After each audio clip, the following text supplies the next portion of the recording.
warahmatullahi wabarakatuh. Perkenalkan, kami dari kelompok 5 akan menjelaskan materi kami, yaitu tentang penentuan harga transfer di perusahaan PT Batik Keris. Selanjutnya saya akan menjelaskan sejarah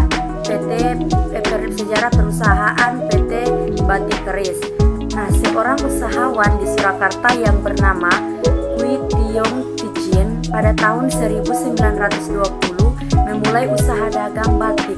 Kemudian pada tahun 1946 putranya yang bernama Kasoem Chokso Tokro Saputro mulai meneruskan usaha dagang batik yang akhirnya mampu mengembangkan usaha batiknya dengan memproduksi sendiri batik dengan merek Keris dengan jumlah tenaga kerja sebesar kurang lebih 200 orang. Usaha dagang batiknya pada saat itu masih berstatus sebagai usaha perserorangan. Produksi yang dihasilkan masih terbatas. Pada tahun 1970, usaha dagang batik Keris berubah status dari perusahaan perseroan menjadi perseroan terbatas atau PT dengan nama PT Batik Keris. PT Batik Keris mulai mengadakan penyempurnaan dalam bidang produksi dan manajemen.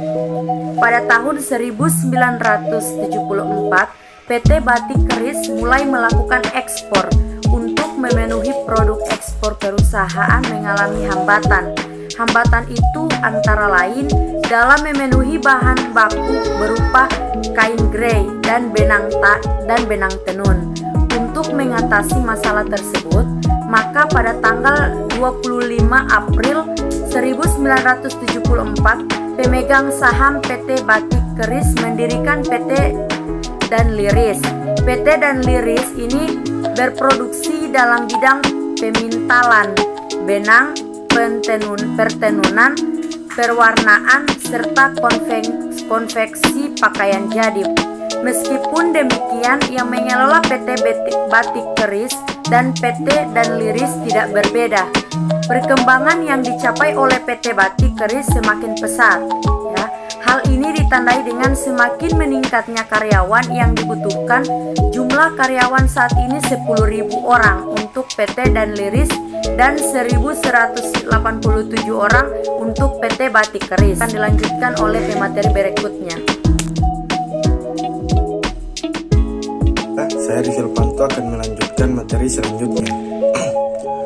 Harga transfer yang ditentukan oleh PT Batik Keris atau divisi tekstil menselarakan tujuan menjaga otonomi divisi, artinya tidak ada campur tangan manajemen terhadap kebebasan manajemen divisi. Langkah penentuan harga transfer sebagai berikut.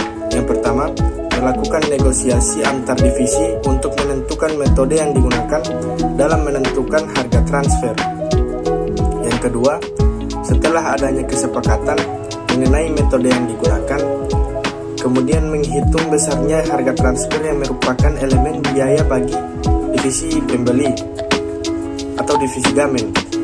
Dalam menentukan besarnya harga transfer perusahaan, divisi tekstil menggunakan metode atas dasar biaya dengan pendekatan biaya penuh standar ditambah laba yang diharapkan. Baiklah, itulah penjelasan materi dari kami kelompok 5. Wassalamualaikum warahmatullahi wabarakatuh.